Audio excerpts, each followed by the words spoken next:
Boa noite, pessoal. Sejam todos bem-vindos e bem-vindas a mais um módulo do curso de extensão Educação Especial e Inclusiva. Esse que é o módulo 5. Estamos caminhando aí para a finalização do nosso curso. Queria agradecer mais uma vez a presença, a participação de vocês e dizer aqui, né, comunicar que a professora Francisca Cunha não estará conosco neste módulo e nem no próximo, porque o Lucas Davi, que é o filho dela, já chegou ao mundo, já está nesse mundo, e a nossa querida Francisca Cunha está cuidando da saúde dela e cuidando também do bebê. E aí, de antemão, a gente queria abraçar a Francisca, abraçar o Lucas, desejar que Deus abençoe a saúde de vocês, da família, e que em breve, no próximo curso, ela estará aqui conosco, contribuindo também, participando dos nossos módulos. Um beijo, Francisca, um beijo do Lucas, e que Deus abençoe sempre. E aí, vamos então dar continuidade.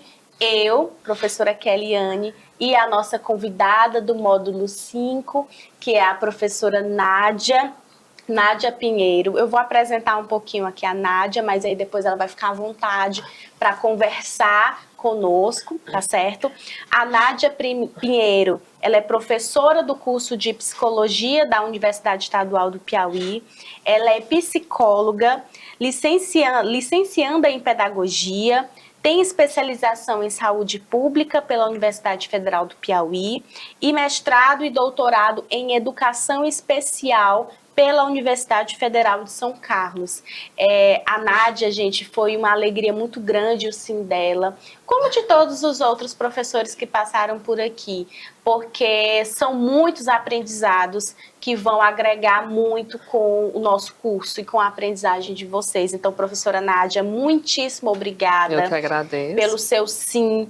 E eu tenho certeza que eu e todos que estão aí assistindo no YouTube vamos aprender muito com o seu conhecimento. Então, fique à vontade. Tem algumas perguntas aqui que, conforme a sua fala, eu já vou trazendo para a nossa discussão, tá bom? Então, seja muito bem-vinda e muito obrigada mais uma vez pelo seu sim. Eu que agradeço, né? Primeiramente boa noite. Inclusive, eu era para ser uma das participantes do curso, eu me inscrevi na primeira vez, depois eu perdi a inscrição, porque eu achei a iniciativa muito interessante de você fazer esse diálogo considerando diversos nichos, vamos dizer, né, diversas propostas que, apesar delas estarem juntas, apesar delas estarem dentro, elas cada uma tem a sua especificidade. Então, eu fico muito feliz em poder contribuir um pouquinho com essa discussão. Nós que agradecemos, professora. E a Nádia vai trazer um tema fantástico, como todos os outros que a gente já vem conversando desde o módulo 1. O tema dela hoje é a pessoa com deficiência e as práticas no atendimento educacional especializado. Um tema que foi, inclusive, sugerido pelos nossos alunos, junto com o próximo, viu, professora? E vamos aprender muito com você nessa noite. Assim, para começar, para falar um pouquinho até sobre o tema, é uma coisa que sempre que a gente está dando aula, sempre que a gente dá curso, né, eu gosto muito de trabalhar com cursos para equipes multiprofissionais. Né, eu costumo dizer que eu sou uma psicóloga que não gosto muito de dar aula para psicologia. Eu gosto de trabalhar com a equipe multiprofissional porque todas as legislações da área, elas trabalham essa perspectiva multiprofissional, essa perspectiva do aluno com deficiência sendo atendido por várias necessidades, não considerando a deficiência em si, mas a presença daquele aluno das suas especificidades. Então, no caso, o atendimento educacional especializado, o que a gente vai discutir aqui é a perspectiva da estratégia geral para a estratégia específica. Então, o que é o AE? O AE é a Estratégia de Educação Especial Brasileira, né? No país a gente tem essa estratégia de educação, que acontece no contraturno escolar e que é ministrado por um professor de AE que deveria ter essa formação, né? Legalmente ele deveria ter uma formação específica para atuar com todas essas especificidades. E muitas vezes o que assusta muito os alunos da pedagogia é essa realidade. Gente, como que eu vou trabalhar tantas realidades, tantas especialidades dentro de um único contexto. Inclusive, já é uma das perguntas que eu estava vendo aqui. Teve uma aluna que perguntou assim: professora, sou pedagoga, para atuar numa sala de AE, precisa de uma formação específica? Precisa de uma formação específica.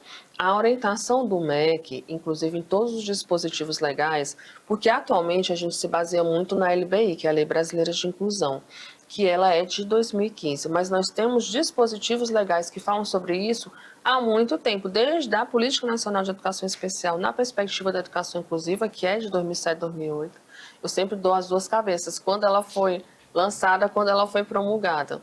Aí a gente vem com o decreto de 2011, né, que regulamenta o AE e dá os dispositivos do AE dentro da perspectiva da educação especial, vem com a Lei do Autismo 2012, vem com a LBI 2015, e aí a gente vem só acrescentando informações que a LDB em 96 já trazia. Então, eles são todos muito claros. Para você atuar no atendimento educacional especializado, os dispositivos públicos precisam fomentar ações de capacitação para esses professores.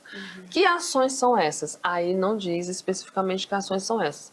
Mas assim que nós tivemos, logo depois da LDB, nós tivemos uma orientação de diversos cursos que foram ministrados para os professores que já trabalhavam com esses alunos. Minha mãe foi professora de educação especial há 40 anos. Então, assim, ela fez vários cursos. Eu digo que eu aprendi a legislação acompanhando elas nos cursos que ela fazia, né, nas escolas. Mas tinha muitos cursos EAD, tinha muitas formações, e depois da 2008 isso veio também com uma chuva de oportunidades, vamos dizer assim, dentro da estratégia que o MEC considerava que era suficiente. Então, um curso de 40 horas já tinha um professor que estava dando, que estava acompanhando a sala de recurso multifuncional. Tem especializações em AE, sala de recurso multifuncional. Então, assim, a gente não tem claramente qual é essa formação que é direcionada. Preferencialmente uma especialização, mas existem várias realidades de professores que com cursos de extensão já estavam se habilitando. Qual é a realidade que a gente tem atual? Atualmente, a gente tem cursos de formação em educação especial, de graduação em educação especial. Inclusive, recentemente, a gente aprovou mais um curso de graduação em educação especial inclusiva pela modalidade do PAFOL. E essa realidade é uma realidade que justamente o professor pedagogo, ele sentiu, ele viu que aquela área, aquela atuação, aquele cargo, ele precisava de um conhecimento a mais que talvez até uma especialização por si só ela não fosse fornecer por conta dessas diversas especificidades. E os concursos, inclusive, né? Eles, quando é para uma vaga específica em atendimento educacional especializado, eles já deixam especificado que precisa ter uma especialização na área. Cada governo, cada prefeitura, ela tem autonomia para dizer como é que ela vai estabelecer como critério. Então, por exemplo, a gente tem, no estado de São Paulo, a gente tem uma legislação de concursos que ela é bem mais específica, né? Em alguns, pelo menos São Paulo capital, ela traz que ela quer o educador especializado com formação, graduação na área, né? Então, essa graduação na área, digamos, existiram até situações de pessoas que entraram na justiça comprovando que as suas graduações tinham disciplinas que estavam nesses, mas aí foi uma questão operacional do governo de São Paulo. Temos aqui, por exemplo, no Piauí, nós temos a lei que está, né, foi regulamentada ano passado, que estabelece a análise comportamental aplicada para as crianças com autismo na escola. Então, a gente já tem uma outra procura de uma outra orientação teórica para fazer essa atuação, porque já existe a prerrogativa da legislação que orienta que nas escolas públicas estaduais tenha esse tipo de formação. Então, essa formação do professor, ela é algo setorizado, tem a orientação do MEC, claro, mas tem os setorizados que exigem de acordo com a compreensão daquela Secretaria de Educação, de acordo com a compreensão daquele setor de educação especial. Então, assim, a primeira coisa que eu gostaria de trazer, de discutir em relação à questão do atendimento educacional especializado, ele se trata de uma modalidade que visa a atender autonomia e independência. Então, o atendimento educacional especializado, ele é a estratégia de educação especial brasileira que deve acontecer no contraturno escolar. Por que ela deve acontecer no contraturno escolar? Porque o aluno com deficiência, ele faz parte do público-alvo da educação especial. Quem é o público-alvo da educação especial? São os alunos com deficiência, transtornos invasivos de desenvolvimento, porque a nomenclatura ainda tem que ser, né, ampliada, por conta que a gente tem várias outras diretrizes, temos a CID-11 que chegou agora, agora não, 2019, mas enfim. E então, mas ainda tem esse registro, que se enquadram os alunos com autismo e os alunos com altas habilidades de superdotação. Então, a educação especial ela não é específica para aluno com deficiência. Ele faz parte do público-alvo da educação especial. Então, a Política Nacional de Educação Especial, na perspectiva da educação inclusiva, ela tem direcionamentos de AE para todos os nichos de público. Né? No caso do aluno com deficiência especificamente, ela traz algumas demandas que a gente pode até considerar que não são as demandas que atualmente a gente trabalha. Ainda vem com muito aquela questão capacitista no sentido de, para os alunos com deficiência, aceleração curricular, mas eu não sei se esse aluno vai precisar de aceleração curricular. Eu não sei se ele vai precisar, se ele tem um comprometimento de aprendizagem, né? Então, por conta de diversos dispositivos que fazem essa orientação, a gente tem discutido a necessidade da avaliação para o AEE.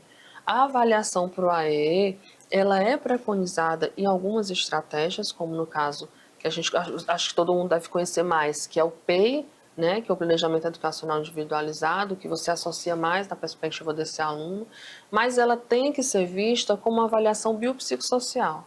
Então, a LBI, ela traz essa realidade, ela traz a avaliação biopsicossocial da deficiência.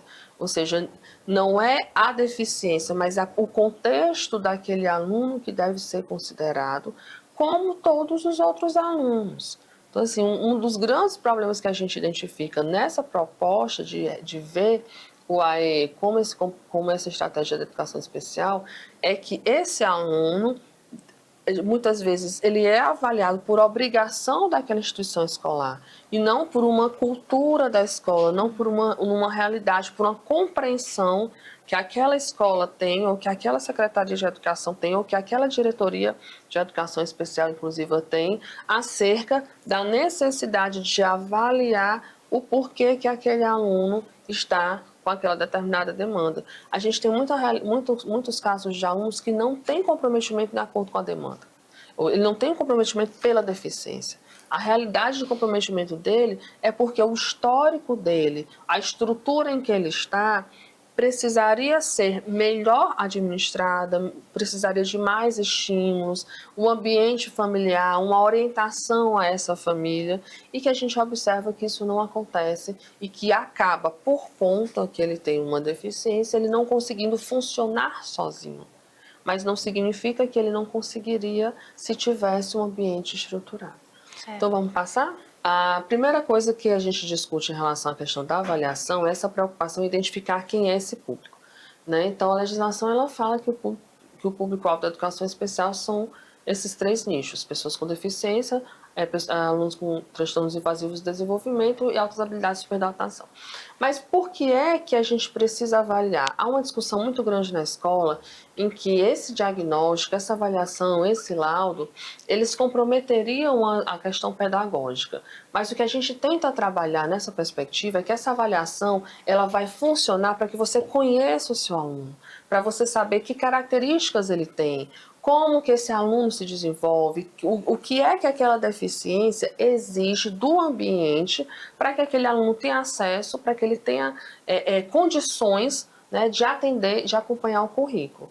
Então, por exemplo, na perspectiva biopsicossocial, a gente não vai discutir só a deficiência, a gente não vai discutir só a parte pedagógica, a gente não vai só atribuir a condição de vulnerabilidade econômica à demanda desse aluno. A gente vai compreender esse aluno como um sujeito dentro dos diversos fatores. E o professor tem que estar envolvido, a escola tem que estar envolvida, o professor de AE, o professor de ensino regular, a equipe técnica, a família e o próprio aluno.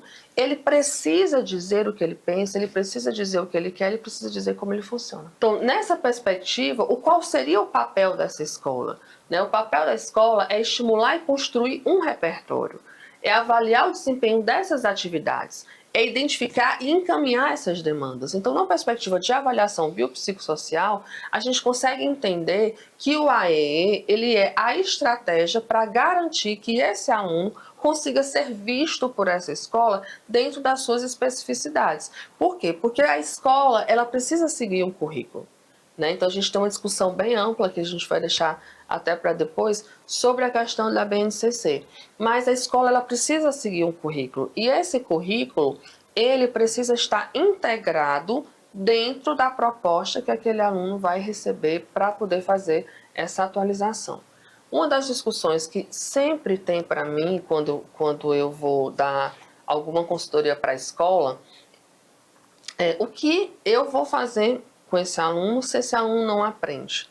Né? Na perspectiva da avaliação biopsicossocial, se esse aluno não está funcionando no método que você está desenvolvendo, é porque a sua avaliação ela não foi adequada. É porque a sua avaliação ela está considerando um objetivo muito maior do que esse aluno precisa atingir nesse momento.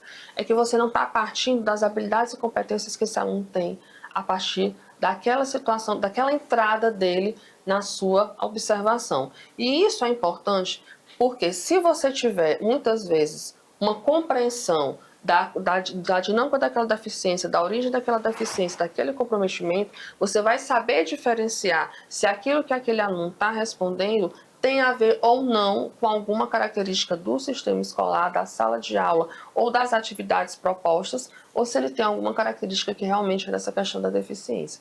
Então, identificar e encaminhar tem sido uma das principais dificuldades que os professores eles têm apresentado. Como que eu vou saber que aquele aluno ele tem alguma deficiência? Como que eu vou, para quem que eu vou encaminhar? Como que eu vou abordar a família? Porque a família muitas vezes ela rejeita, ela não aceita, ela tem alguma dificuldade. Ou no caso, muitas vezes, da escolarização, e eu não vou colocar aqui só a escolarização pública, mas a escolarização como um todo, esse pai, ele não detém, esses pais, esses responsáveis, eles não detêm o conhecimento necessário para que ele veja aquilo como um problema, como é o caso daquelas pessoas que têm um primeiro filho, ou como é o caso daquelas pessoas que realmente não têm uma experiência, um repertório para identificar. Por exemplo, com quantos anos essa criança tem que falar? Com quantos anos essa criança tem que estar engateando? Com quantos meses essa criança tem que estar engateando? Então, essas perguntas elas são muito comuns. Além das perguntas sobre o desenvolvimento em si, que eu considero uma carência para todos os cursos, né? Assim, todos os cursos que trabalham com a escola, que trabalham com a criança, eles deveriam ter um mínimo desse conhecimento, que está inclusive presente na caderneta da criança. Né? A caderneta da criança ela é um documento importantíssimo que traz diversas informações e as escalas de desenvolvimento. Nádia, mas as escalas de desenvolvimento, se tiver um aluno meu aí, ele vai dizer de cara, como assim, Nádia, está falando de escala de desenvolvimento? Porque eu sempre falo que o desenvolvimento humano ele não responde a uma faixa etária. Não é porque a criança fez 1 ano que ela vai aprender isso, não é porque ela fez 2 anos. Ela precisa ser estimulada para que ela apresente aquela determinada habilidade. O que é estimulada? Interação, oportunidades de experiências, atividades motoras, atividades de comunicação e linguagem, atividades de manuseio, estímulo de mão, né, de preensão, de tato. Então, assim, quando a gente fala estimular, é oportunizar momentos em que essa criança ela possa estar fazendo aquela determinada atividade. Principalmente a questão do diálogo, para que essa criança possa, para que você possa identificar a resposta dessa criança ao movimento de fala. E aí, ela não nasce com a predisposição genética para apresentar todas essas habilidades de acordo com faixa etária. Ela nasce com uma predisposição genética de apresentar habilidades que vão ser estimuladas de acordo com o ambiente. Mas, considerando o ambiente em que a gente vive, né, a sociedade ocidental, não vou nem falar da oriental, a sociedade ocidental, porque tem um programa de crianças de 2 anos fazendo as coisas que eu não vou nem considerar isso na televisão, né? Mas na sociedade ocidental, no Nordeste, no Piauí, em Teresina, na nossa realidade de crianças escolarizadas, os estímulos que ela recebeu até aquela determinada faixa etária podem explicar ou não aquele determinado comportamento. Por isso que eu sempre pergunto, criança está na escola? Criança tem irmão? Uma criança que tem irmão, ela tem um modelo a seguir. Ela vai apresentar ela tende a apresentar um desenvolvimento mais acelerado do que uma criança que não tem irmão. Uma criança que entra na escola muito cedo, ela tende a apresentar um desenvolvimento mais acelerado do que uma criança que não entra. Isso pode confundir os pais. Então, qual é o grupo que tem o conhecimento para poder fazer essa orientação? A escola. Entendeu? Então, ela está dentro desse contexto da avaliação, podendo orientar e monitorar esses pais, esses próprios alunos e os próprios professores nesse contexto. Então, a avaliação pedagógica, ela é importantíssima, mas ela precisa estar inserida dentro dessa avaliação biopsicossocial, para que eu compreenda. Por exemplo, eu tenho casos de famílias em que a mãe, ela tem o mesmo comprometimento intelectual que a criança, então foi preciso chamar o pai, foi preciso chamar um outro supervisor, porque ela não estava conseguindo, um outro responsável, porque ela não estava conseguindo acompanhar as orientações que a escola estava dando.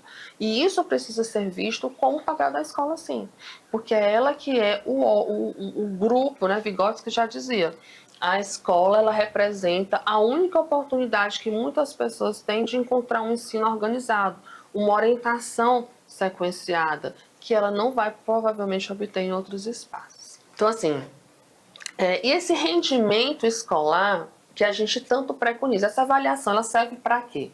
A LDB, ela diz que a avaliação de todas as crianças, tanto que eu não trouxe nada sobre a educação especial na LDB, o rendimento de todas as crianças deve ser avaliado pelo seu desempenho qualitativo mais do que pelo seu desempenho quantitativo. O que é que significa isso? Qualitativo é a somatória das atividades, vamos dizer, que essa criança desempenha ao longo de um determinado período. Então, o quantitativo, a gente trabalha com valores, né? O qualitativo, ele trabalha com a atividade em si. Então, que atividades essa criança consegue desenvolver? Que ganhos ou perdas na qualidade daquela atividade? Mas para isso eu preciso ter um registro, né? O qualitativo não é o subjetivo de forma nenhuma. O qualitativo é o portfólio. O qualitativo é a mensuração de características da atividade. Então, como é que eu poderia discutir isso na perspectiva do AE? Muitas pessoas acham que o AE é como se fosse um reforço, né? Então, assim, você pega e trabalha o conteúdo da sala de aula para que essa criança faça a tarefa. Então, muitas vezes fala assim, leva para a sala de AE, aí pega a tarefa da criança e leva para lá. O AE não é um reforço, ele é uma atividade complementar à sala de aula regular. Ele deve ensinar habilidades e competências para que a criança consiga funcionar na sala e ter acesso ao currículo dela. Então, no AE, a criança vai aprender memória, no AE, a criança vai aprender categorização, no AE, a criança vai aprender Libras, no AE, a criança vai aprender Braille, no AE, ela vai aprender habilidades e competências que ela vai utilizar na sala de aula para que ela consiga aprender a ter acesso a esse currículo. Então, essa avaliação qualitativa, que deve se sobrepor à avaliação quantitativa, só pode acontecer se eu tiver acesso à produção dessa criança. Então, se essa criança não produzir, como que eu vou avaliar ela qualitativamente? Então, uma das funções desse AE, uma das práticas que deve ser desenvolvida no AE, é o estímulo à aquisição de habilidades várias, que a gente vai já ver um pouquinho aí. Uma das outras coisas que a LDB traz é a questão do aproveitamento dos estudos que já foram concluídos com êxito dessa criança. Então, que estudos são esses? Pode ser que a criança ela não consiga avançar em determinados conteúdos.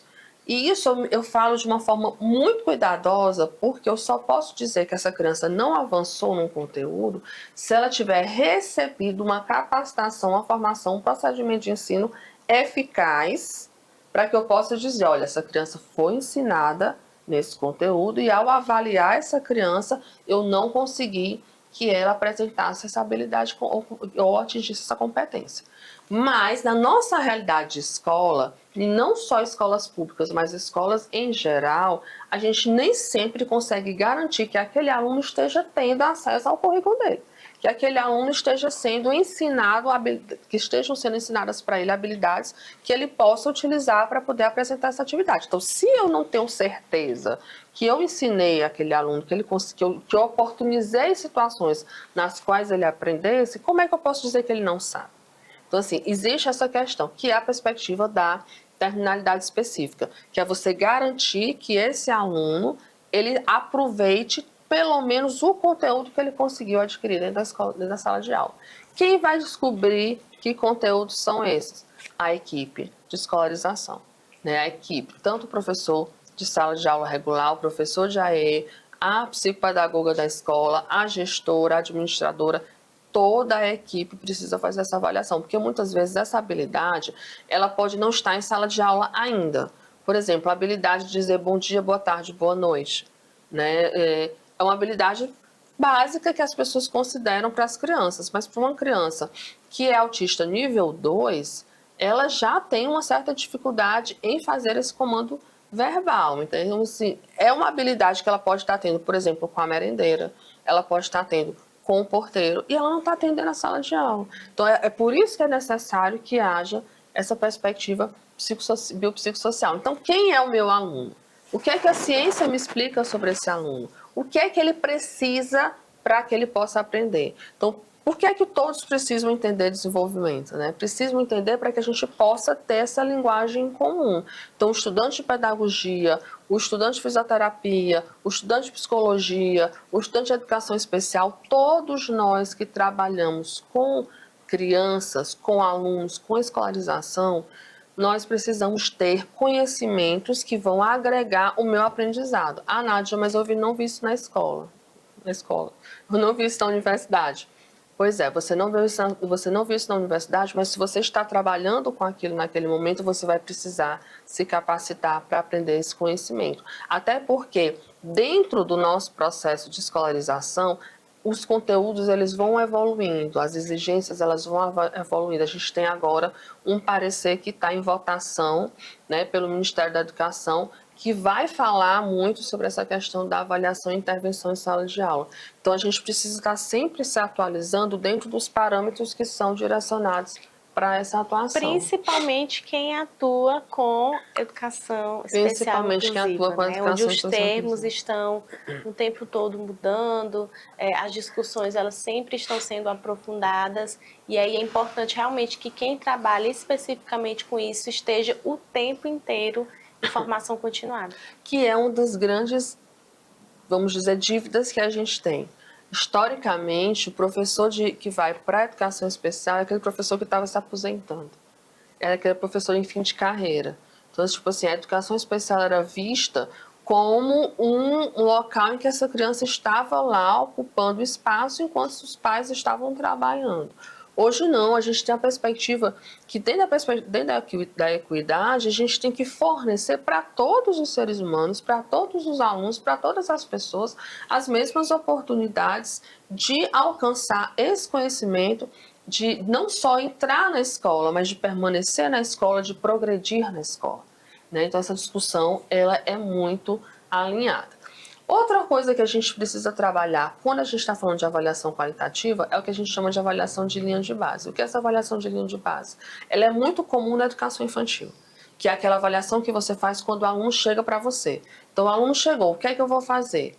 Eu sempre trabalho muito, isso é difícil mais para os profissionais da saúde entenderem um pouquinho, né? Porque eles fazem a anamnese, estão acostumados a fazer essa avaliação de desenvolvimento, mas eles não têm uma descrição de avaliação de habilidades e competências como a pedagogia já está acostumada a fazer. Então, o que é que acontece?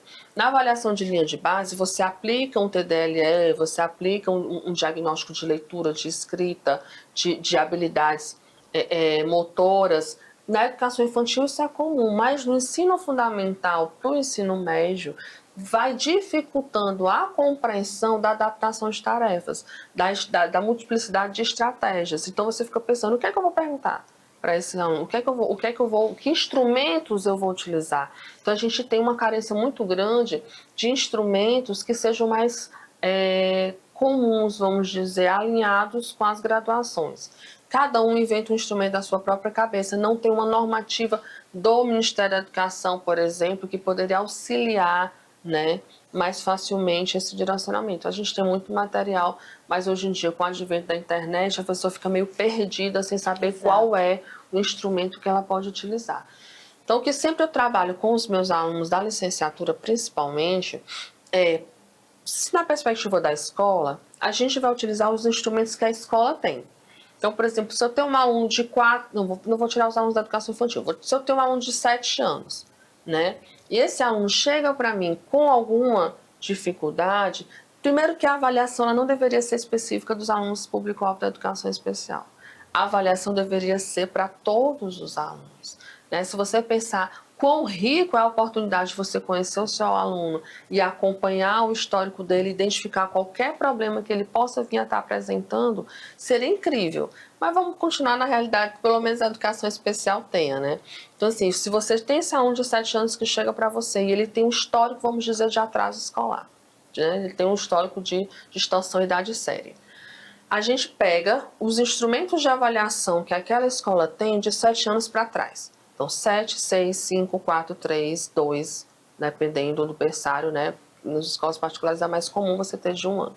Então, você pega os instrumentos de avaliação e você começa a aplicar do mais simples, que são dos bebezinhos, até o instrumento de 7 anos. Que instrumentos são esses? As provas, os relatórios, as atividades, né? O que é que essa criança de 1 ano deveria estar fazendo nessa escola? Ela deveria estar fazendo atividades de música, atividades de domínio motor, ela deveria estar pegando, quando meu filho mais novo nasceu, eu cozinhava quando ele começou a comer, eu cozinhava os feijões, botava em cima da mesinha dele e deixava ele brincando para comer, para estimular a pinça. Então, assim, cada escola tem uma estratégia de trabalhar essa criança. Então, o que é que você trabalha com a criança de 1 ano? Submete essa criança às atividades. O que é que você trabalha com a criança de 2 anos? Nádia, mas ela já é uma criança de 7 anos. Você precisa saber onde foi que aquela habilidade foi comprometida.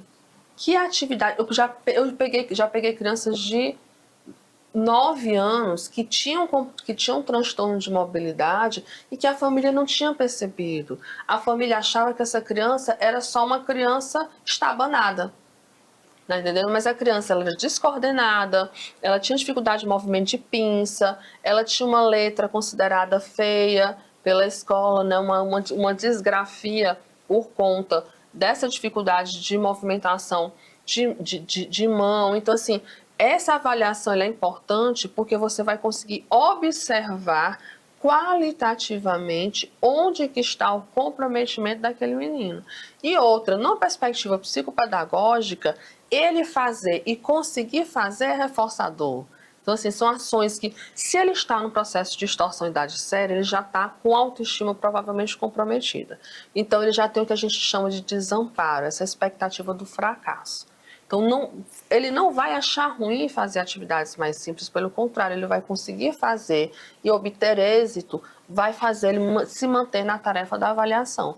Então, a gente começa a fazer essa avaliação das atividades mais importantes. Quando chega por volta dos 5, 6 anos, que são as primeiras provas escritas, aí o seu material já vai ser um material de registro gráfico, né? Você já vai ter um modelo de provinha em que você pode aplicar com essa criança, e você já aplica 5, 6 e as provinhas de 7 anos. Com essa avaliação formativa, você consegue identificar onde que estão essas dificuldades, onde que estão essas potencialidades, como é que essa criança, o que é que poderia explicar o fato dessa criança estar aos 7 anos de idade, ela copia muito bem do quadro, mas ela não consegue compreender a pergunta. Então, há várias discussões sobre estratégias método fônico, método silábico, e muitas vezes os profissionais esquecem que a avaliação inicial ela é essencial para que eu possa escolher qual o melhor método de alfabetização e letramento que essa criança possa ter. Então, é para isso que eu faço a minha avaliação de linha de base, é para saber de onde eu vou partir com aquele aluno. Lembrando que tudo que eu estou falando pode ser discutido tanto para o professor, pode servir tanto para o professor de ensino regular como para o professor de AEE. A gente está focando no AEE porque a exigência é legal, mas seria muito interessante que o professor de ensino regular pudesse ter essa leitura dos seus alunos também. Então, assim, as diversidades das estratégias de ensino, elas vão estar em acordo com o seu nível de compreensão e estudo. Então, assim, quanto mais você estudar sobre aquele assunto, mais você vai ter informações que possam te oportunizar. Cada deficiência tem uma especificidade? Tem. Cada deficiência tem uma especificidade. Mas hoje a gente trabalha na perspectiva de modificações mais gerais que não precisem ter essas intervenções tão específicas para que a gente observe quais crianças realmente precisam das intervenções específicas. Para vocês terem uma ideia, a literatura mais recente ela aponta que aproximadamente 80% do nosso público de crianças com deficiência não precisa de grandes alterações e adaptações. Eles só precisam de uma escola boa. Eles só precisam de uma escola que funcione, de uma escola que esteja com aula regular, com conteúdo em dia, com estratégias de ações afirmativas, como, por exemplo, o lanche daquela criança, o parquinho daquela criança, o lúdico da sala de aula, que muitas vezes a gente não tem. Então, não é a criança que está com o comprometimento, né? Mas é a estratégia que é utilizada que está falhando para trabalhar. A criança, quando ela enxerga tudo, quando ela escuta tudo, ela pode passar para outras estratégias sozinhas. Mas quando a criança ela não consegue enxergar tudo, ou quando ela não consegue ver tudo, no mundo de ouvintes e videntes, como é o nosso mundo, que foi preparado, construído especificamente para essas pessoas, é claro que aquela criança ela vai sofrer mais porque a escola dela não oportuniza essas estratégias. Né? Então, assim, eu trouxe até alguns modelos, alguns exemplos de que habilidades e competências poderiam ser trabalhadas. Então, essa criança, ela tem convivência, né, com outras crianças, ou não só com outras crianças, mas com outros adultos, com outros modelos. Ela engaja na tarefa, né, ela solicita participação, toma iniciativa, ela colabora com o grupo, ela interage com os dispositivos que são oferecidos para ela, tanto os brinquedos como os vídeos. Então, assim, ela tem essa relação com a atividade. E outra coisa que sempre me perguntam em relação, principalmente a criança com deficiência, é a questão do uso de telas. Por quê? Porque muito do que a gente trabalha é o uso de tela, né? Muito do que a gente desenvolve é o uso de tela. Mas a Organização Mundial de Saúde diz que a criança de até 2 anos ela não deve ser trabalhada no uso de tela. Por quê? Vocês já prestaram atenção naquele princípio que em time que tá... Criança que está quieta, a gente não mexe? Então, o que acontece com a criança que está quietinha brincando no canto dela? Ninguém fala com ela, ninguém brinca com ela, ninguém pergunta como é que ela está, ninguém senta para falar com ela. A criança que está danada, que está pulando, que está correndo de um lado para outro, está todo mundo prestando atenção, está todo mundo correndo atrás, está todo mundo... Então, assim, nós tendemos a tirar os reforços e as interações das nossas crianças quando elas estão paradas e quietas. Existe alguma estratégia que para mais uma criança do que a tela? Não tem. Então, assim, você manter uma criança de 0 a 2 anos de frente para uma tela sem interação, sem diálogo, sem a oportunidade da construção do conhecimento, prejudica significativamente o desenvolvimento neurológico daquela criança. Porque não é o cérebro que se desenvolve a apresentabilidade, é o ambiente que exige daquela criança determinada habilidade. Então, como a gente não tem como garantir que todas as famílias possam utilizar essa tela de uma forma interativa, a Organização Mundial de Saúde está certíssima em dizer para não usar a tela. Mas no caso de muitas crianças que estão sob intervenção precoce, essa tela ela vai ser utilizada para poder oportunizar espaços de interação. Então, por exemplo, a gente pega um desenho, pergunta sobre esse desenho, pergunta o que o personagem está fazendo, vamos imitar o personagem, vamos falar igual o personagem está falando em outro contexto. Ah, mas essa falazinha está muito infantilizada, vamos fazer uma outra fala? Como é que esse personagem poderia estar falando? A gente tem, inclusive, tem muitas orientações de vídeos que ou não estimulam demais visualmente, ou que não tem alguns repertórios que a gente não gostaria de treinar nas nossas crianças. Mas tudo pode ser trabalhado dentro daquilo que é a nossa proposta. Mas a gente tem que entender que é um profissional técnico fazendo isso. A gente não pode exigir isso do nosso familiar.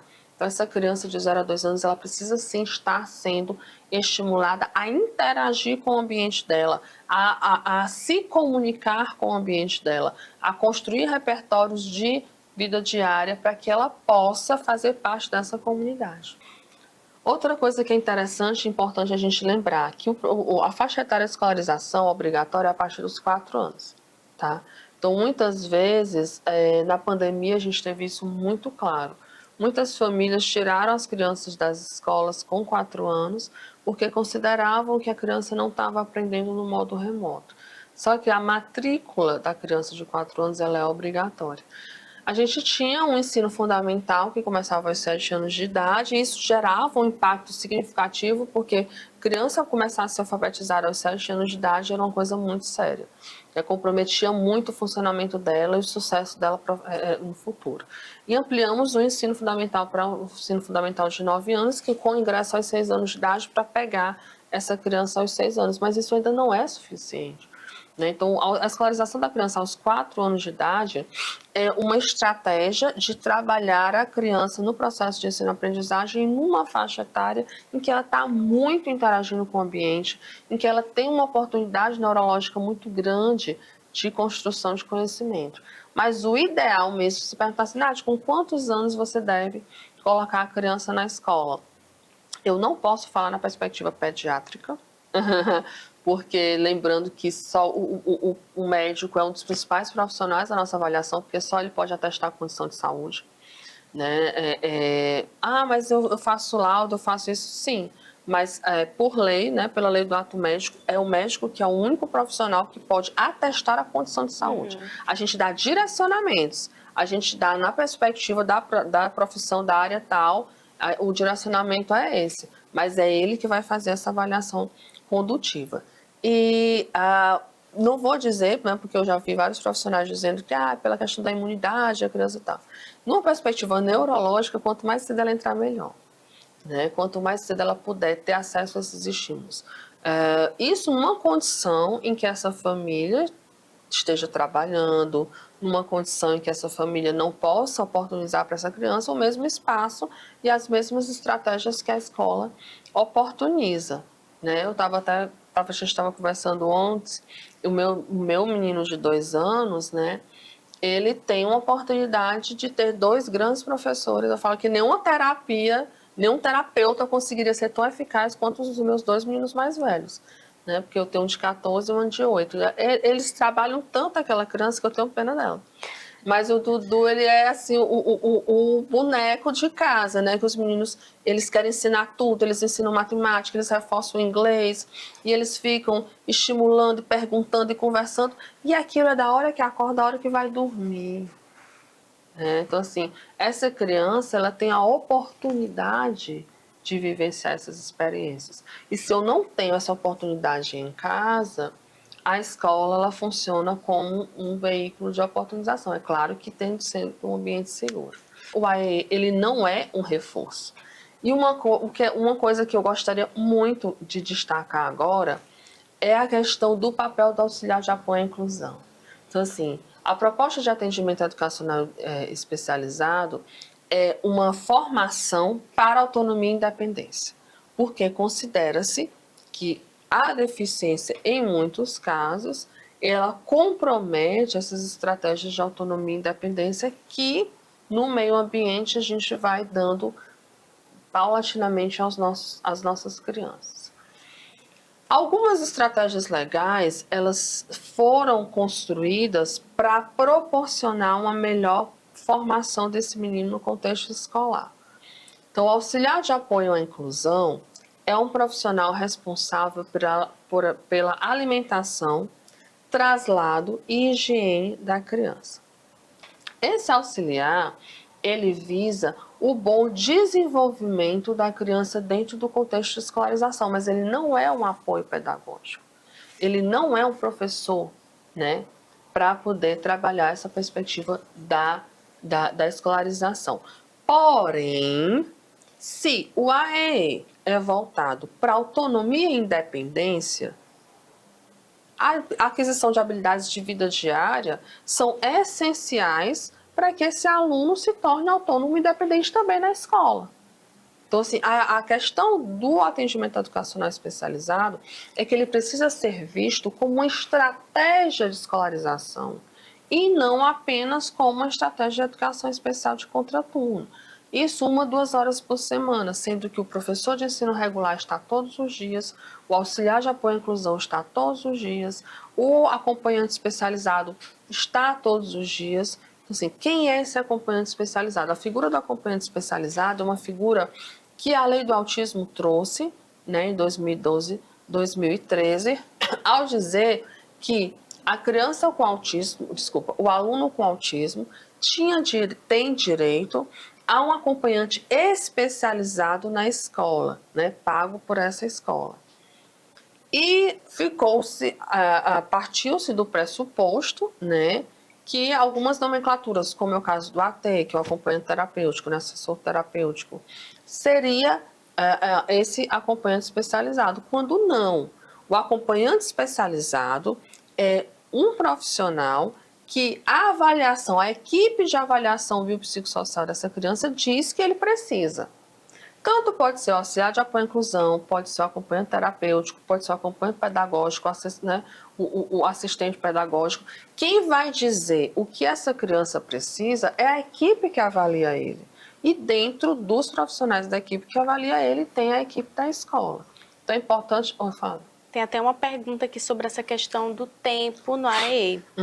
A aluna perguntou: quantas horas por semana seria o ideal para ter o meu aluno na sala de AE? Eu vou escapar do perigo dessa pergunta, voltando para o que a gente está falando.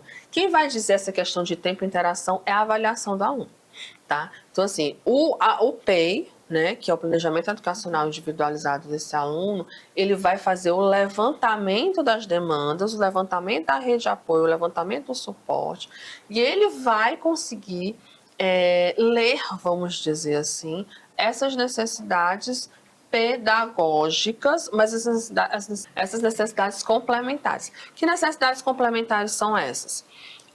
O que esse aluno não tem, né, que precisa ter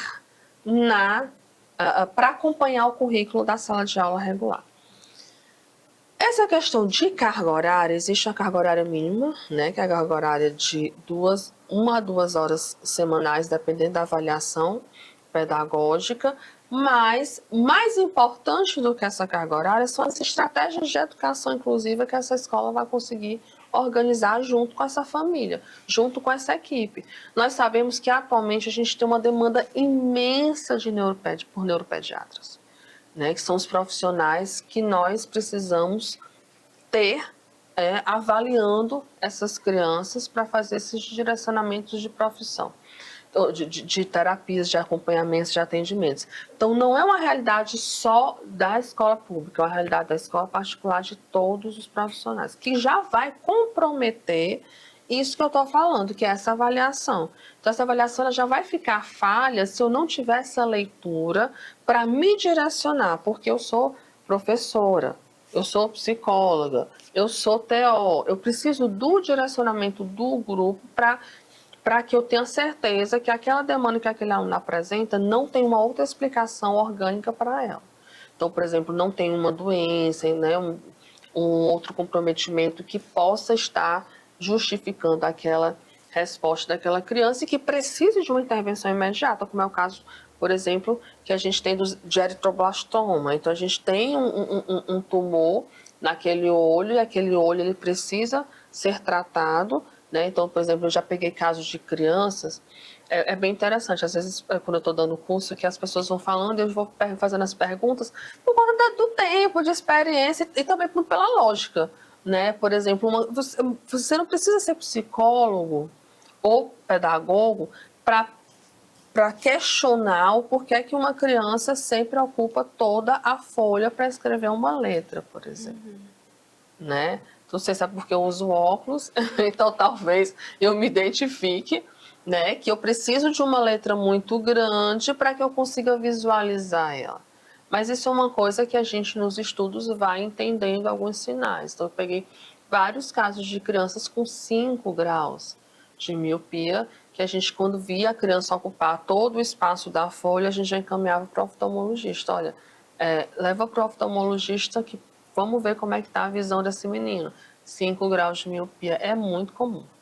E, ao mesmo tempo, as mães não percebem que aquele movimento de ocupar a folha inteira pode indicar que a criança não consegue visualizar se ela desenhar menor. Ela precisa de registrar um registro gráfico grande para que ela consiga visualizar aquele registro. Então, existem algumas coisas que precisam ter, a gente precisa ter certeza que aquela criança não tem, para que a gente possa dizer que aquilo é uma dificuldade cognitiva. Então, essa criança ela era caracterizada na escola, ele já estava com 5 para 6 anos, tinha entrado na escola com 2, né? E nunca tinha sido encaminhado para um oftalmologista. E aí a escola considerava que a criança tinha um comprometimento cognitivo, porque a criança não conseguia acompanhar, ela não conseguia copiar, ela não conseguia reconhecer que letras estavam sendo trabalhadas, por exemplo, que grafismos estavam sendo trabalhados. Então essa questão da avaliação é muito importante. E a partir de uma avaliação inicial é que você vai poder dizer, olha, esse menino precisa de tais terapias, esse menino precisa de mais tempo de AEE, esse menino precisa que a professora de AEE venha para a sala de aula fazer as orientações para a professora de ensino regular, além da carga horária de AE que esse menino tem. Esse menino também precisa de atividades complementares que a família execute. Uma das grandes dificuldades que eu percebo nos professores de AE é que eles não utilizam a família. Né? Fica uma coisa muito estática, muito engessada. Então, tipo assim, algumas atividades, elas precisam, inclusive eu conversei sobre uma mãe essa semana sobre isso, eu perguntei, e qual foi a orientação que o professor te passou? Ela, não, ele não me passou nenhuma orientação. Exercícios para você fazer em casa, interação com essa criança, isso, a fono, ela faz muita falta, a avaliação fonoaudiológica, né? Porque geralmente são as fonos que fazem esse caminhamento de quais interações. Leva para o teatro, leva para a pracinha, leva para assistir um filme, leva para um grupo de crianças. Vamos estimular, vamos oportunizar espaços em que essa criança possa estar sendo exigido dela que ela se comunique. Ah, Nádia, mas a criança não verbal. Não vamos trabalhar agora essa demanda do treino de fala. Eu estou falando da oportunidade, da exigência da oportunidade, para que da oportunidade da exigência para que essa criança tenha até o interesse em tomar a iniciativa desse movimento de fala. Então, assim, esse auxiliar de apoio à inclusão, ele precisa estar inserido no contexto, esse AT precisa estar inserido no contexto, essa equipe profissional tem que estar de técnicos, né? Psicólogo, fono, médico, TO, fisioterapeuta, pedagogo, psicopedagogo, precisa estar inserido nesse contexto para que essa avaliação diga quais são as estratégias que esse aluno está precisando, tá certo? E aí, uma das coisas que eu trago em relação ao AE é o questionamento eterno. Nádia, por que é que eu não posso tirar o aluno de sala de aula? Então, né, gente, é bem básico a explicação. Porque ele tem direito de estar na sala de aula. Ele tem direito de estar em contato com aquele conteúdo. Ah, mas ele não aprende. Mas ele está... Você não tem como mensurar, nem como determinar que ele não vai aprender. Você não tem como controlar o processo de aprendizagem daquela criança. Tem uma pergunta sobre isso agora, estava aqui revisando. A aluna perguntava justamente essa questão. Ela fez um relato, na verdade, que tem uma escola específica que o aluno tem a deficiência, tem a sala de atendimento, né? Ele frequenta a sala de atendimento uma vez por semana, porém, na regular, ele não tem um acompanhamento. E aí ela perguntou se seria correto tirar o aluno daquele momento regular, já que ele não tem o acompanhante, né, pedagógico, para ir até a sala de AE no mesmo turno e continuar uma vez por semana no contraturno. Eu estive recentemente no município e nós estávamos numa visita à Secretaria de Educação e os diretores das escolas estavam nessa reunião e tal. E aí eu falei isso. Aí o diretor falou assim, olha, mas eu não posso, o meu aluno, ele mora longe da escola, estava zona rural, pronto, na zona rural. Então o aluno da zona rural, ele mora longe da escola e a prefeitura não garante o deslocamento. Então eu vou impedir que esse aluno se beneficie do AEE, porque eu não posso tirar ele de sala de aula, quer dizer que você prefere que ele fique sem AEE do que ele fique em sala de aula. Aí eu falei, não, mas para ele é melhor ele ficar em sala de aula do que ele ser tirado para o AEE. Agora me responda, por que o professor não foi lá na sala de aula fazer as orientações na perspectiva de co-ensino? Enquanto o professor de ensino regular estava na sala, ele também, como professor de AEE, estava trabalhando essas estratégias nessa horinha. Não tem horinha que você tira ele de sala de aula? Você não pode fazer essa estratégia dentro da sala de aula, já que você acredita que ele não pode perder o AE. Então, não é a questão do AE, é a questão de tirar de sala de aula. Muitas vezes as escolas, elas preferem que aquela criança seja retirada daquele espaço porque ela dá trabalho, porque ela não fica quieta, porque ela atrapalha as outras crianças, ao invés de fazer uma avaliação que demonstre quais são as oportunidades, as estratégias. Vou dar outro exemplo. Na escola dos meninos, uma coisa que eu sempre achei muito interessante é que antes das crianças irem para a sala de aula, eles fazem parte de uma acolhida. Então, assim, você chega, a criança não vai para a sala, ela fica ali no pátio. Se ela vai para a sala por algum motivo, elas voltam depois de todo mundo. Às vezes é porque tem muita criança junto, aí para não deixar solto, eles mantêm na sala até chegar o horário da acolhida. E aí, no momento da acolhida, todas as crianças vão para o pátio e todo dia uma professora é responsável por comandar as atividades. E aí eles brincam, pulam, cantam, se mexem. Quando eles vão para a sala de aula deles, eles já estão exaustos, eles só querem sentar. Então, é uma estratégia da escola para oportunizar a atividade motora antes da atividade de sala de aula, para que aquela criança já chegue na sala de aula tendo experienciado uma dos eixos estruturantes, né, da BNCC para a educação infantil, que é o corpo-movimento. Então, é a estratégia que a escola encontrou para garantir um melhor rendimento na sala de aula. Então, é uma estratégia que, muitas vezes, você poderia estar executando com os alunos que têm esse perfil, mas numa perspectiva coletiva. Ah, Nádia, mas eu não vou fazer isso com um aluno de 8 anos. Tá bom, você não vai fazer isso com um aluno de 8 anos. Mas o que é que você oportuniza no intervalo de recreio desse aluno? Você oportuniza práticas desportivas? Esse aluno ele tem espaço para correr? Eu vi, inclusive, uma reportagem de um professor, que ele era professor de ensino médio, e ele tinha muitos alunos com TDAH. E aí ele puxou as carteiras da sala de aula e deixou um corredor no fundo para todos os alunos que sentiam necessidade de levantar, porque os alunos entravam e saíam da sala toda hora.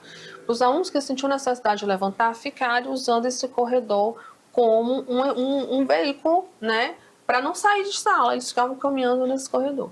E depois que ele fez essa estratégia, ele passou para os alunos, ele falou, olha, quem quiser levantar, não sai da sala, fica caminhando aí atrás.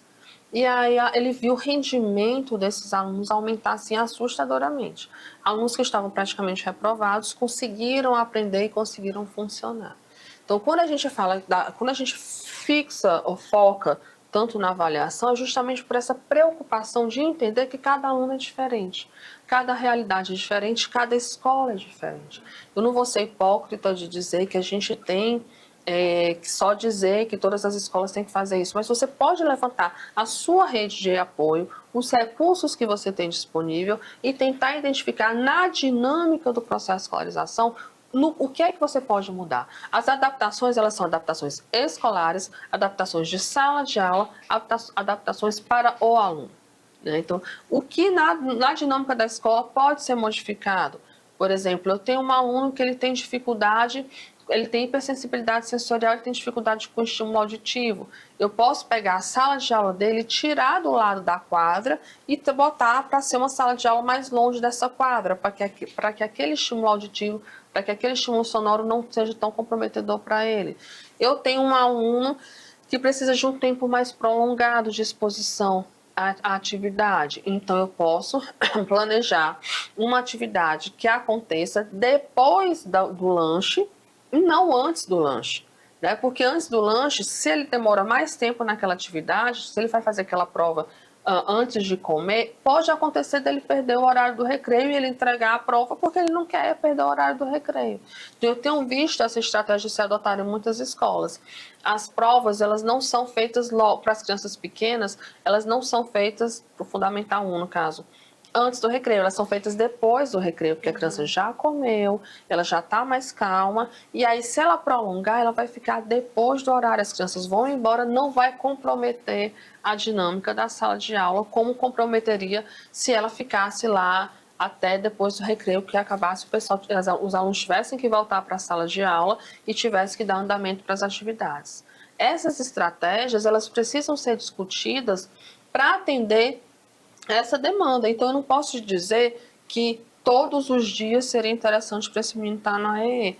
Como eu também não posso te dizer que ele não deveria estar. Mas existem estratégias que podem ser utilizadas de adaptação curricular que podem proporcionar a solução desse problema dentro da dinâmica da própria sala de aula.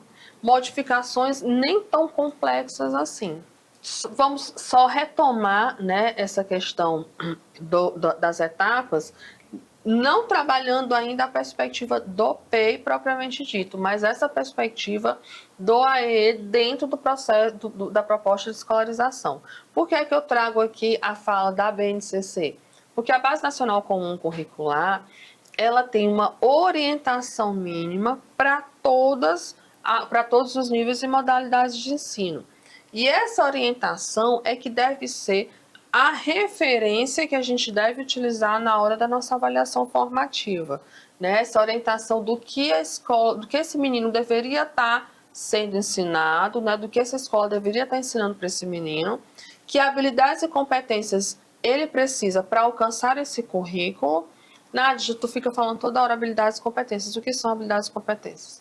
Capacidade de leitura, memorização, escrita, comunicação, iniciativa, adesão à tarefa, atividades são conteúdos que a gente aprende dentro das nossas próprias graduações, dentro dos nossos cursos.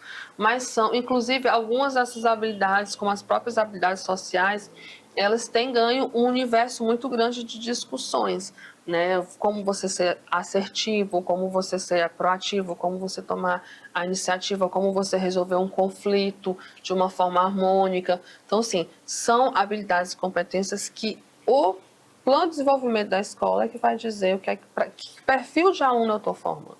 A própria BNCC, ela traz um perfil de aluno em acordo com cada uma dos níveis que a gente vai discutir no outro módulo.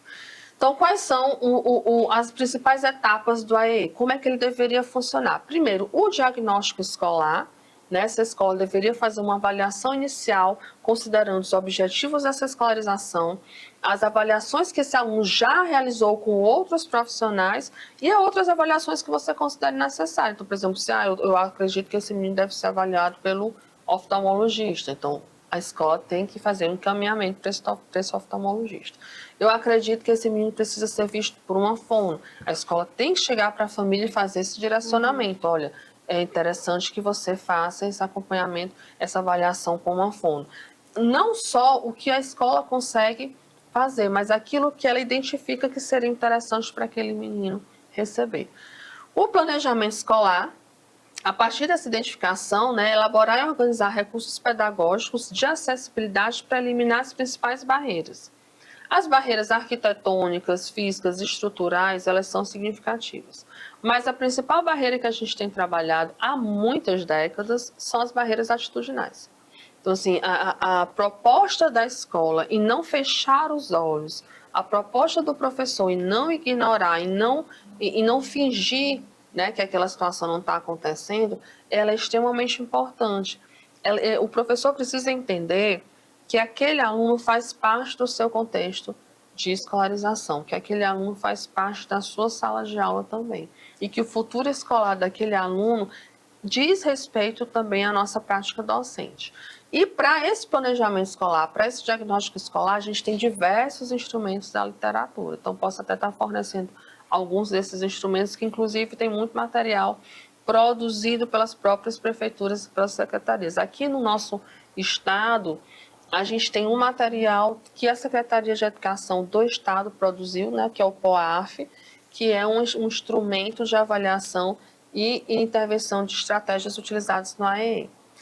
A seleção e aplicação dessas estratégias, essa seleção, ela vai se baseada no que eu conheço, no que eu tenho, certo? Então, como é que eu posso usar uma estratégia que eu não domino? A sala de recurso multifuncional, ela já vem com muito material que o governo federal ele fornece, mas é preciso que você conheça esses recursos. Então, no AE se disponibiliza, isso aqui é o que está na lei, né? Programas de enriquecimento curricular, ensino de linguagens e códigos de comunicação e sinalização, ajudas técnicas e tecnologias assistivas. As tecnologias assistivas são as estratégias materiais utilizadas para promover a acessibilidade desse aluno, que vai desde o engrossador, né, de lápis para que ele possa segurar, até um software computacional, um ledor. Hoje em dia a gente tem muito material de acessibilidade até no celular, porque muitas vezes a gente não sabe utilizar esses recursos. E também, por fim, o monitoramento, porque na perspectiva do AE, você tem qualquer planejamento, você tem que estar sempre monitorando, você tem que estar sempre acompanhando, você tem que estar sempre observando o que está acontecendo, se está tendo um resultado o teu planejamento. Então, como a gente tinha discutido no começo, né, cabe ao sistema de ensino organizar essa educação especial na perspectiva da educação inclusiva e disponibilizar o instrutor, o tradutor, o intérprete de Libras ou um guia intérprete também, né, o monitor, o cuidador. É o sistema de ensino que tem que estar fornecendo esse suporte, não é a família, tá? Agora, quem diz que suporte é esse? É a equipe de avaliação. Então, especialmente para o professor de AEE, que habilidades e competências de docência ele deveria ter pela legislação, né? Então, língua brasileira de sinais, língua portuguesa na modalidade escrita como segunda língua, sistema Braille, Soroban, orientação e mobilidade, atividades de vida autônoma diária, programas de enriquecimento curricular, adequação e produção de materiais didáticos e pedagógicos, utilização de recursos óticos e não óticos, tecnologia assistiva e outros. Então, assim, é uma gama de exigências muito grande para que esse profissional domine essa função, né? Então, quando a aluna pergunta, precisa ter uma formação? Eu acredito que precisa, porque realmente é muito complicado você poder dar esse suporte sem ter uma formação na área. Então, respondendo o que eu tinha feito a pergunta no slide 7, quem é o personagem, né? Quem é o ator que melhor pode responder às demandas técnicas? É o professor de AEE. A escola, ela tem que dar valor a esse professor, ao conhecimento que ele traz e às orientações que ele vai direcionar. O professor de AE, na perspectiva de co-ensino, que é o professor de ensino regular e o professor de AE trabalhando juntos, ele precisa direcionar as ações do professor de ensino regular, para que ele saiba o que ele tem que fazer junto com aquele aluno. Pode passar, que a gente já conversou muito sobre isso também. Na perspectiva da educação infantil, o que é que o AEE vai trazer para a gente? Então, a gente vou fazer algumas pontuações sobre os níveis de ensino. Então, se eu considero que na educação infantil eu vou desenvolver a base necessária para a construção do conhecimento e o desenvolvimento global dessa criança, o foco vai ser na perspectiva do lúdico. O que é esse lúdico? É a estratégia de aprendizagem da criança. É a construção cognitiva através da imaginação e da interpretação imaginativa. A criança, por ainda não ter tido muitas oportunidades e experiências, ela utiliza aquilo que ela vivencia para dar a explicação da sua rotina, das suas atividades. Então, ela vai construir explicações, construir referenciais cognitivos a partir dessa experiência imediata, a partir daquilo que ela vê, a partir daquilo que ela ouve, a partir daquilo que ela vivencia. Então, esse lúdico é um acesso às diferentes formas de estratégias de comunicação. Ele está presente na riqueza dos estímulos dos aspectos físicos, emocionais, cognitivos, psicomotores, sociais, na convivência com as diferentes relações, né, no respeito e na valorização da criança. Então, desde o nascimento aos 3 anos, principalmente, o atendimento educacional especializado, ele vai se expressar por meio das intervenções precoces. O que são as intervenções precoces? A intervenção precoce, ela foca na oportunidade de experiência que essa criança talvez não tenha por algum outro comprometimento que a deficiência possa estar trazendo para ela. Tá? Então, essa aprendizagem pela diversão, essa construção cognitiva pela imaginação, pelo responder a partir do meu referencial de vivência, ele é importantíssimo. E na perspectiva do AE, né, seja intervenção precoce para os bebês, seja a aprendizagem através do lúdico, o estímulo ao processo de imaginação, ele deve estar focado sempre na resposta às experiências dessa criança, na interação, na exigência, no estímulo que essa criança se comunique a partir dessas experiências, dessa realidade. E nos outros níveis e modalidades de ensino, como é que esse AE poderia estar atuando? Então, na perspectiva do eixo da educação profissional, a política ela trabalha a necessidade de ampliar oportunidades de escolarização para que esse aluno esteja inserido principalmente no mundo do trabalho.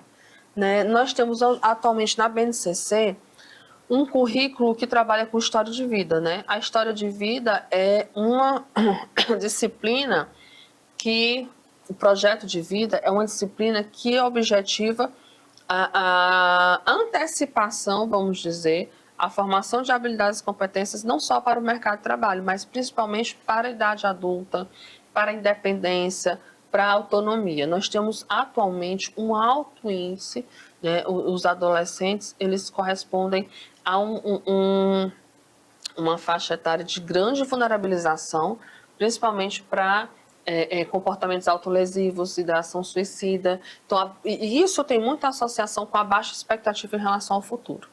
Né? Essa baixa expectativa, essa dificuldade de se perceber como agente do processo, ela leva a um grande comprometimento que barra, vamos dizer assim, autonomia e independência desse jovem, desse adolescente. Então, essa perspectiva de você estar formando e estar dando direcionamento para o mercado de trabalho, não só para a inserção nesse mercado de trabalho, mas para oportunizar uma experiência de qualidade de vida, em que essa pessoa ela assuma uma função que ela goste, com a qual ela se identifique, com a qual ela se veja não só necessariamente preparada, mas que ela tem interesse de se preparar.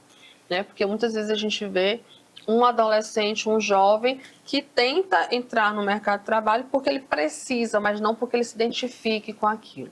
Então, essa proposta do AE também pode oportunizar estratégias que ele acredita que ele não seja capaz porque ele tem uma deficiência, mas que você possa estar trabalhando essas habilidades que ele não tem ou que ele identifica que não são suficientes para que ele almeje, para que ele consiga, pelo menos, a expectativa de estar num espaço que ele gostaria e que ele não vê como possível na realidade atual que ele se encontra. Nádia, no caso de adolescentes, né, que são diagnosticados, pessoas que não são diagnosticadas ainda na infância, como é que hoje está a questão do atendimento educacional especializado para esse público, considerando adolescentes e até mesmo o público-alvo da educação de jovens e adultos? A gente tem um estudo específico para o diagnóstico tardio. Por quê? Quando esse adolescente, essa pessoa adulta, ele chegou nessa idade sem ter um diagnóstico claro, provavelmente é porque ele passou por várias experiências que mascararam essa sintomatologia e que ele foi, vamos dizer, vulnerabilizado por essa situação. Então, é o tímido, aquela pessoa que vive no mundo da lua, é aquela pessoa que é estabanada, é aquela pessoa que não presta atenção em nada, é aquela pessoa que é preguiçosa. Então, assim, ele foi vivenciando diversas experiências e aquilo foi passando despercebido, porque de certa forma ele conseguia êxito no processo. Ou ele aprendeu a ler e escrever, mesmo que não muito bem, ou ele começou a trabalhar muito cedo e já começou a ficar, vamos dizer, desenrolado. Então, assim, algumas habilidades e competências ele foi aprendendo muito aos trancos e barrancos. Isso faz com que a pessoa, quando ela alcança a idade adulta ou, né, a juventude, ela tenha diversos comprometimentos sociais. Então, a literatura aponta que o diagnóstico tardio é feito quando chega num ponto em que essa interação social está muito comprometida. Quando chega num ponto em que esse sujeito já não consegue mais avançar ou a qualidade de vida dele está muito comprometida. Por exemplo, ele chega num ponto de um relacionamento social. Ele almeja aquele relacionamento, mas ele não consegue avançar daquele ponto ali. Ele vai chegar perto de terminar o ensino médio. Ele almeja terminar o ensino médio, mas ele não consegue mais passar nas disciplinas. A gente tem tentado trabalhar, os pesquisadores de uma forma geral, no qual eu incluo você, tem tentado trabalhar o diagnóstico precoce como uma estratégia de prevenção, as intervenções terapêuticas como estratégias de atuação para minimizar esse conflito, mas principalmente a questão do preconceito, né? Para muitas pessoas, o diagnóstico tardio é uma coisa ruim, mas para a pessoa que é diagnosticada é um alívio, porque finalmente ela está entendendo o que estava acontecendo com ela. Finalmente ela tem um diagnóstico que explique por que é que ela se percebia tão diferente das outras pessoas. Por que é que aquilo era tão fácil para alguém e tão difícil para ela, ou vice-versa. Por que é que aquilo era tão fácil para ela e tão difícil para alguém.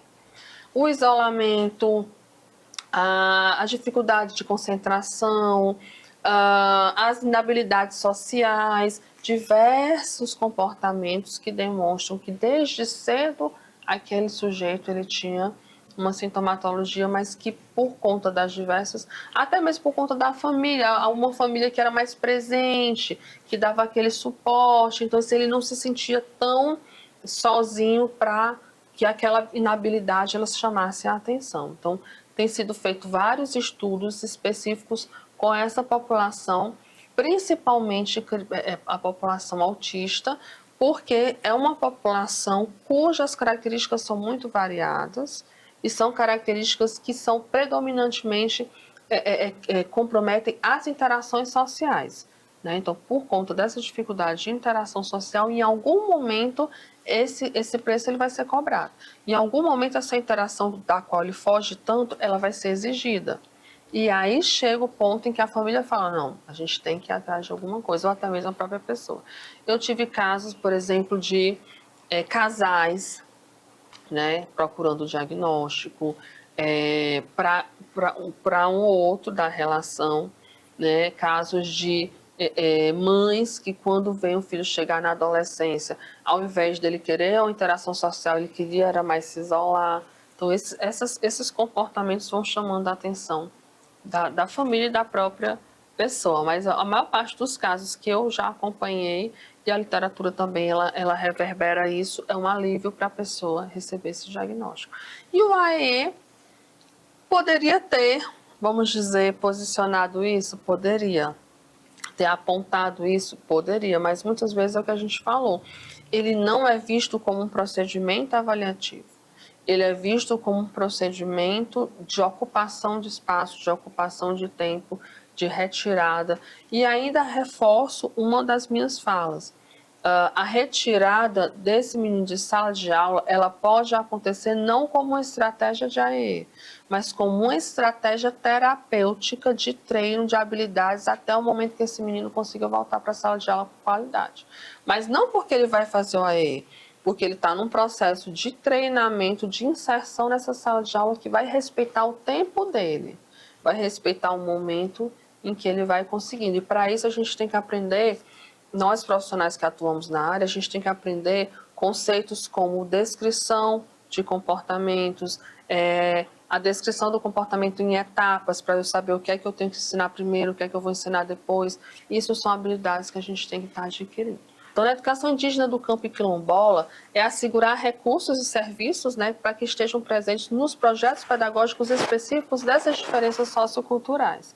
Então, quando tinha lá na descrição do professor de AE, o outros, são esses outros. Então, assim, existem especificidades de cada uma das modalidades de ensino, que são 7 modalidades: educação indígena, educação quilombola, educação do campo, educação de jovens e adultos, educação especial, educação profissionalizante e educação à distância.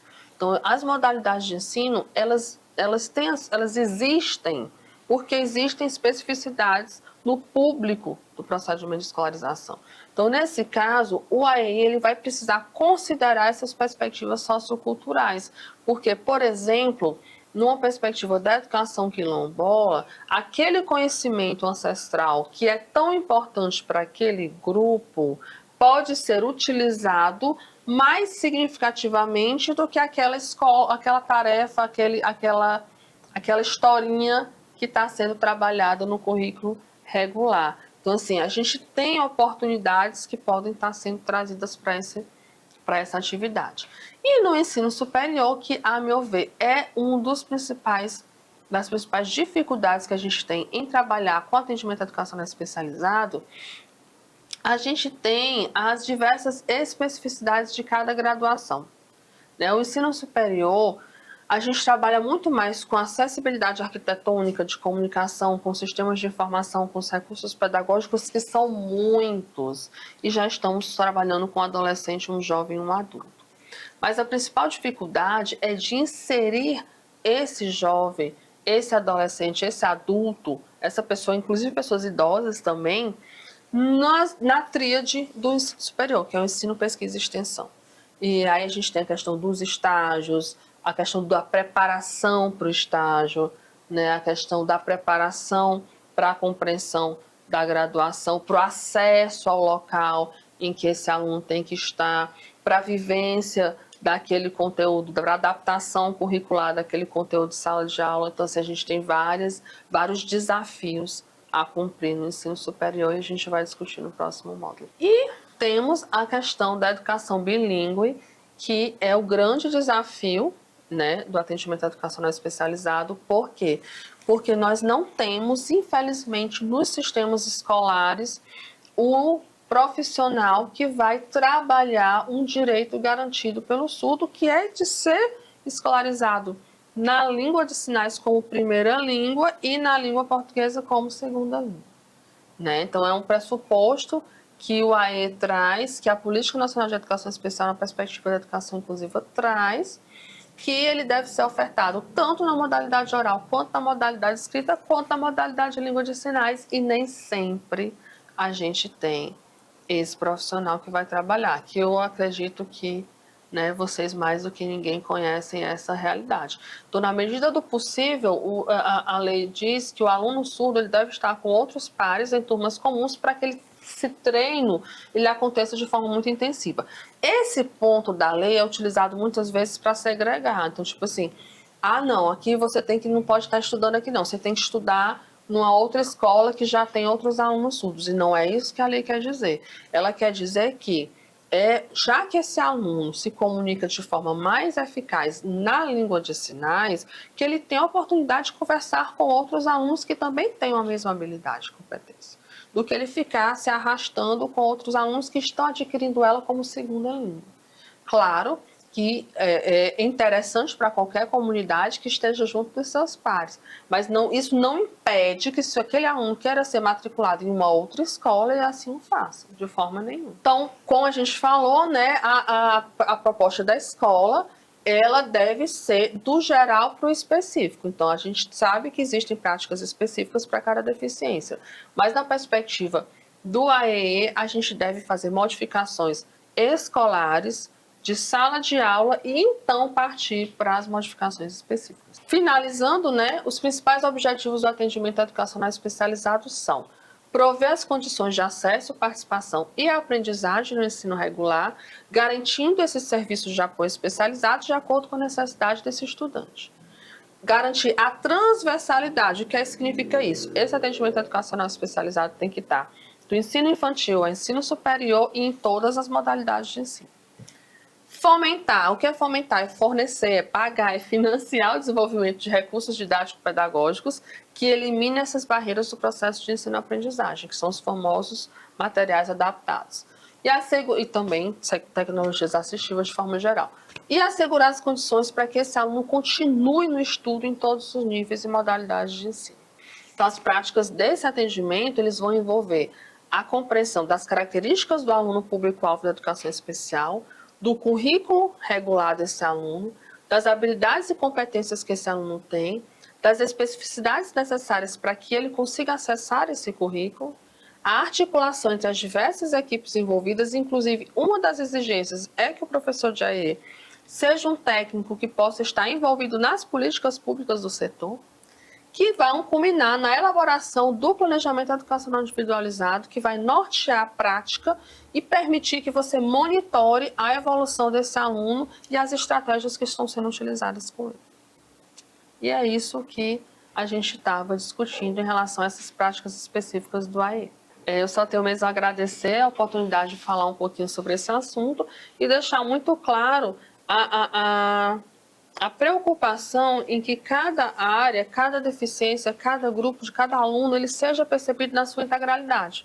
Um dos objetivos da gente não diferenciar entre as deficiências é justamente mostrar que esses 20% de intervenções específicas, ele está muito limitado quando a gente tem uma possibilidade muito maior de intervenções e alterações que devem ser feitas no sistema escolar, dentro da instituição escolar, dentro da sala de aula e aí então junto com esse aluno. Muito bom, professora. Queríamos agradecer aqui a fala da professora Nádia. As perguntas que foram feitas, a gente já colocou durante a sua fala, professora. Quem tiver mais alguma dúvida, algum questionamento, coloca nos comentários, porque os comentários eles ficam salvos no post. E assim que possível a gente pode estar enviando para a professora Nádia e colocando lá no nosso canal do Google Class. Então, professora, no meu nome, em nome da professora Francisca Cunha, queríamos agradecer a sua presença, a sua fala, dizer que a professora Nádia ela também vai estar conosco no próximo módulo. Então, de certa forma, a fala dela vai dar continuidade a essa discussão de hoje. E queríamos relembrar só a vocês que estão aí assistindo de assinar a frequência, que está no topo do chat, tá? Coloca o nome direitinho, só o nome completo, não esquecer de preencher a frequência. E ficar de olho lá no nosso canal do Google Class, onde a gente vai estar passando todas as informações direitinho para vocês e também nas nossas redes sociais no Instagram. Então, queria mais uma vez agradecer. Fiquem todos com Deus. Um grande beijo, um forte abraço e até o nosso próximo encontro.